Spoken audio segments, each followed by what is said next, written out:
Assalamualaikum. Waalaikumsalam warahmatullahi wabarakatuh.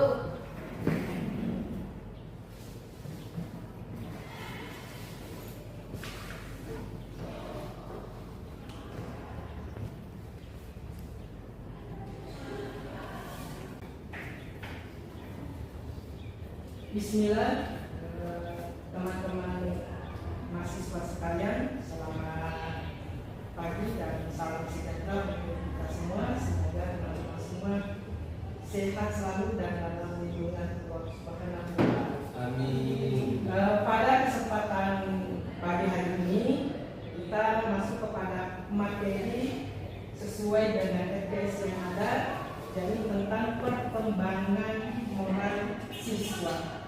Sebelum saya masuk kepada materi inti kita pada hari ini, saya sebenarnya mau bercerita dulu sama teman-teman saya. Beberapa waktu yang lalu, saya ketemu dengan seorang yang pulang dari sekolah. Setelah itu, di perjalanan anak ini menemukan satu dompet yang berisikan segepok uang atau 1 juta, dan ada ID card-nya di dalam. Pertanyaannya begini, kalau teman-teman yang berada di posisi anak itu, apa yang akan kalian lakukan? Boleh kita pandangannya? Apa yang akan kita lakukan? Mengambilnya kah, mengembalikannya kah, atau menyembunyikannya sekalian? Ada ingin yang menyampaikan pandangannya? Silakan. Dari saya Pak, mengambilnya Pak. Mengambilnya. Oke, yang dari sini? Maksudnya yang di dalam kantong itu yang segepok uang, ada juga kartu identitas. Ada identitas. Pemiliknya itu Pak. Ya, apa yang akan teman-teman lakukan?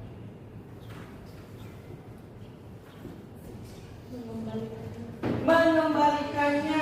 Oke, nice. Masih ada? Saya. Mengembalikannya. Oke, nice. Masih ada? Saya. Silakan. Kalau saya memanfaatkan kesempatan, Ya. mungkin menanyakan terkait dengan orang-orang sekitar bahwa ada yang keadaan ini.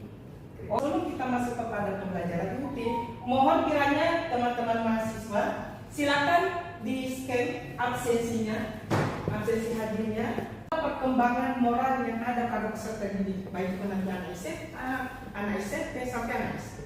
Yang kedua, bisa mengidentifikasi. Jadi setelah nanti belajar, teman-teman bisa melakukan identifikasi dan menguraikan tahap per tahap dari perkembangan moral peserta didik. Dan yang terakhir adalah menganalisis setiap tugas perkembangan daripada peserta didik. Oke.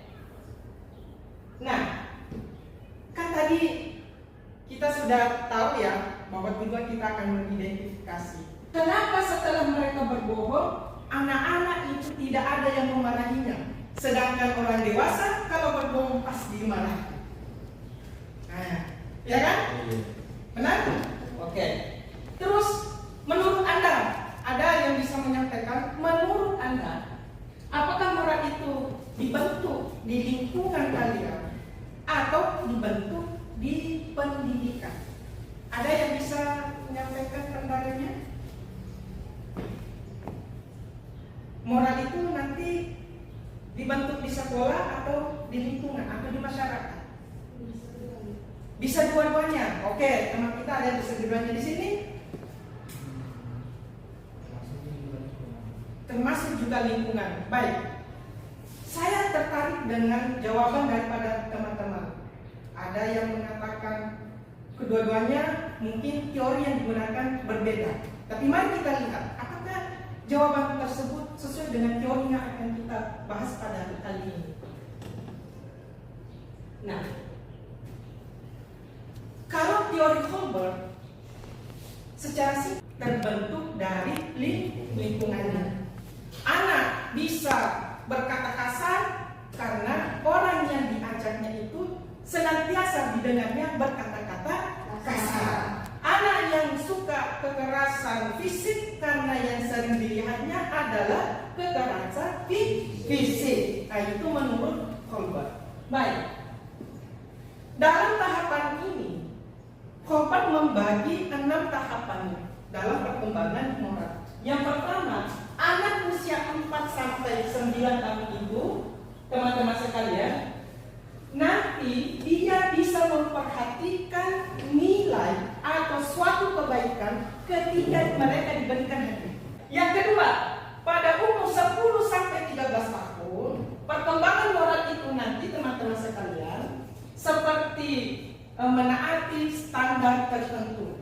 Jadi kalau nanti teman-teman ada yang mengatakan ini baik, kalau ada yang mengatakan baik, kalau ada yang mengatakan buruk, nanti itu dikatakan buruk. Teman-teman belum bisa menentukan suatu standar yang baik menurut persepsinya. Itu umur 10 sampai 13 tahun. Nanti ada orang yang memberikannya penegasan bahwa itu baik ataupun buruk. Itu tahapan yang kedua. Tahapan yang ketiga, pasca konvensional. Apa yang terjadi? Pada umur 13 sampai ke atas, berarti ini sudah masuk kepada kelas SMP. Seorang internalisasi berdasarkan dengan standar dari nilai seseorang. Perbuatan itu nanti bernilai kalau ada banyak orang sekitar yang mengatakan ini bagus. Oke? Pernah dapat hal yang serupa? Berarti itu mereka pakai teorinya Kolbert. Teori yang kedua adalah John Piaget, Physiology of Education. Maksudnya di sini, kalau tadi Kolbert mengatakan itu lingkungan, Piaget mengatakan bahwa segala sesuatu itu terkait dengan ide. Sudah ada masuk dalam proses ide dan menginternalisasikannya. Berarti masuk kepada yang tadi sekarang. Karena dia itu adalah kognitifnya, pengetahuannya. Oke? Di sini sudah mulai berbeda. Tadi yang pertama lingkungan, yang kedua pendidikan. Oke. Kita lanjut. Ini masa-masa pertumbuhannya teman-teman sekalian. Bisa dilihat dengan baik ya? Bisa? Oke. Di sini ada tingkat personal mulai dari 4 sampai 9 tahun. Apa yang terjadi? Ketika anak ini masuk kepada tahap pertama, keadilan dan peraturan merupakan sifat dunia yang tidak berubah. Jadi kalau ada nanti anak-anak kecil dikatakan ini salah, subjek akan men-setnya secara permanen. Oh tidak. Orang tua saya mengatakan tidak bagus, sampai dia tua dia akan mengatakan tidak bagus. Karena itu tidak pernah berubah. Oke? Nah sekarang bagaimana dengan teman-teman? Adakah aturannya seperti itu yang pernah muncul di benak kita bahwa ini semua salah, padahal di luar sana ada yang mengatakan benar? Nah, itu pada tahap yang pertama. Tahap yang kedua, apa perasaannya? Selalu diukur dengan konsekuensi dan niat para pelakunya. Jadi dia, kalau anak umur dari tahap 4 sampai 9 tahun, dia tidak melihat apa hasilnya, perilakunya, tetapi yang dilihat itu adalah niatnya. Innamal a'malu binniyat. Nah itu anak-anak sudah bisa itu, ya, sudah bisa menginternalisasikannya. Segala sesuatu itu ditentukan oleh niat. Itu anak-anak cara pandangnya. Oke? Terus berikutnya, apa tugas perkembangan moral menurut Piaget? Pertama, kalau SD dia itu baru. Oke, ada yang ingin mau bertanya terkait dengan materi kita barusan? Baik, terima kasih atas kesempatan yang telah diberikan Pak. Langsung saja saya ingin bertanya terkait dengan tugas perkembangan moral ini. Seperti yang dikatakan Bapak tadi, bahwasanya ketika anak SD itu terikat dengan aturan-aturan, karena ketika mereka disiplin sewaktu kecil akan mengikut sampai mereka dewasa. Menurut dari teori dari Piaget, Piaget, Piaget Pak. Terus pertanyaan saya, bagaimana pandangan teori Piaget ini terhadap anak yang ketika semasa kecilnya itu disiplin, akan tetapi ketika mereka dewasa itu sudah sikap disiplinnya itu berkurang secara perlahan, Pak. Oke, pertanyaannya sangat super. Saya mau menanggapi pertanyaan dari temannya, atau ada pengalaman pribadi atau ada orang di sekitarnya pernah seperti itu? Pada yang ingin menjawabnya? Oke, baik, saya langsung jawab. Karena ini dipengaruhi oleh lingkungan sekitar. Untuk itulah semua peserta didik kita di sekolah mesti selektif pada saat mereka berteman. Cari teman harus selektif. Karena ada satu pepatah, kalau kalian mau berbau parfum, maka harus bergaul dengan penjual parfum. Kamu pasti akan berbau parfum. Itu filosofinya. Kalau kamu mau berbau minyak, maka bergaulah dengan orang yang penjual minyak. Itu pasti ada. Seperti itu juga dalam polarisasi dari teori Piaget ini. Maka teori Piaget ini, pendisiplinan itu tidak cukup dari lingkungan. Mesti ada pendidikan formal yang memberikan pengetahuan yang lebih komprehensif terhadap sikap yang tidak boleh berubah selama itu tidak dipengaruhi oleh lingkungan. Oke, pikir seperti itu ya, itu menurut Piaget. Maka Piaget di sini, semakin tinggi satu pendidikan seseorang, maka dia akan tahu dan secara persis mengetahui moral perkembangan mereka. Maka dalam psikologi pendidikan peserta, setiap perkembangan harus mereka ikuti. Pembelajaran tidak boleh dikasihkan mata pelajaran yang di SMP diturunkan ke SD begitu pun selanjutnya. Oke ya, kira-kira seperti itu penjelasan saya. Bagaimana? Apakah itu cukup jelas atau masih mau ditambahkan? Oke, kalau sudah jelas, maka boleh saya lanjut ke materi berikutnya. Topik mengatakan perubahan perilaku seseorang itu ketika ada respon atau stimulus yang diberikan mengikuti semua permintaanmu kecuali nilaimu tidak tinggi, maka saya tidak akan mengikuti. Berarti itu harus tinggi.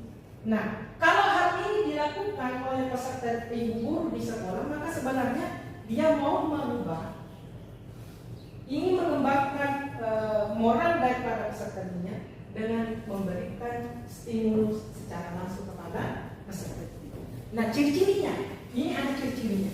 Ciri-cirinya dari ketiga ini, teman-teman sekalian, ada hal yang penting barangkali sudah sering kalian baca sebelumnya. Itu ada di surah Luqman ayat 17 sampai ayat 19. Jadi akhir daripada pertemuan kita, saya ingin bertanya dulu kepada kalian semua. Kira-kira apa yang tadi saya sampaikan itu ada yang teman-teman share ataukah masih ada yang ingin perlu ditambahkan lagi penjelasan kira-kira seperti itu ya? Oke, yang pertama, apa saja yang teman-teman sudah dapatkan setelah pelajaran ini? Ada yang bisa menyampaikannya? Dari sini apa yang tadi sudah didapatkan? Kalau anak usia 10 sampai 12 tahun itu masih bersifat ini belum tahu apa-apa. Kalau sudah tanya kemana arah? Baik, jawaban yang bagus. Yang kedua, hal apa saja yang masih membingungkan teman-teman sekalian? Ada yang masih belum paham dari materi ini? Atau semua? Sudah paham? Oke, kalau sudah paham, kesimpulannya adalah teori moral daripada Colbert ini mengajarkan kepada kita semua bahwa moral yang baik bagi peserta didik itu harus menciptakan lingkungan yang representatif.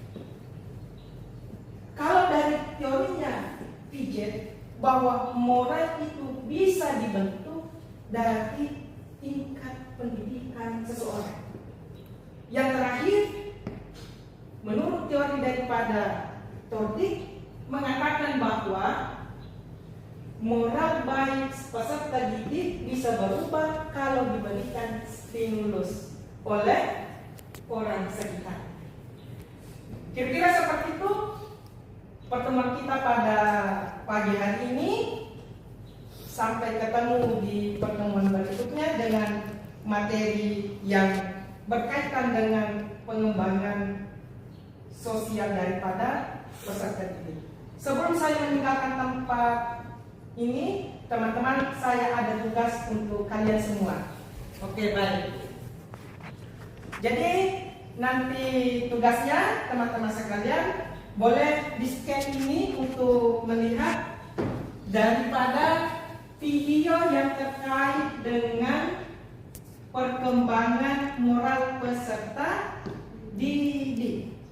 Nanti kali namanya Game Kit seperti yang di atas sana. Game Kit, di klik.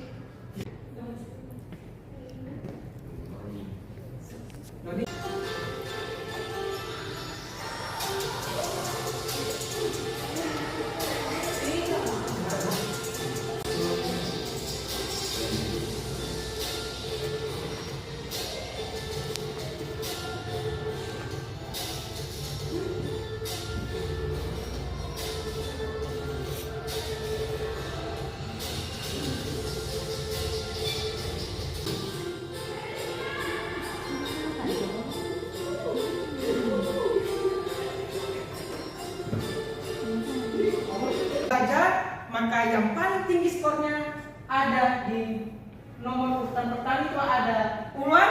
Mana Ulwan? Kasih aplaus dulu dong untuk Ulwan. Terus yang kedua ada Supri. Mana Supri? Ada Haida. Mana Haida? Oke. Terima kasih banyak teman-teman sekalian karena telah mengikuti acara pada pagi hari ini. Semoga apa yang kalian dapatkan itu bisa bermanfaat untuk kita semua dan bisa juga bermanfaat untuk orang lain ke depannya. Amin amin ya robbal alamin. Mari kita tutup perkuliahan pada pagi hari ini dengan bersama-sama mengucapkan hamdalah. Alhamdulillah. Cukup sekian dan terima kasih. Hadanallahu wa iyyakum jami'an. Assalamualaikum warahmatullahi wabarakatuh. Waalaikumsalam.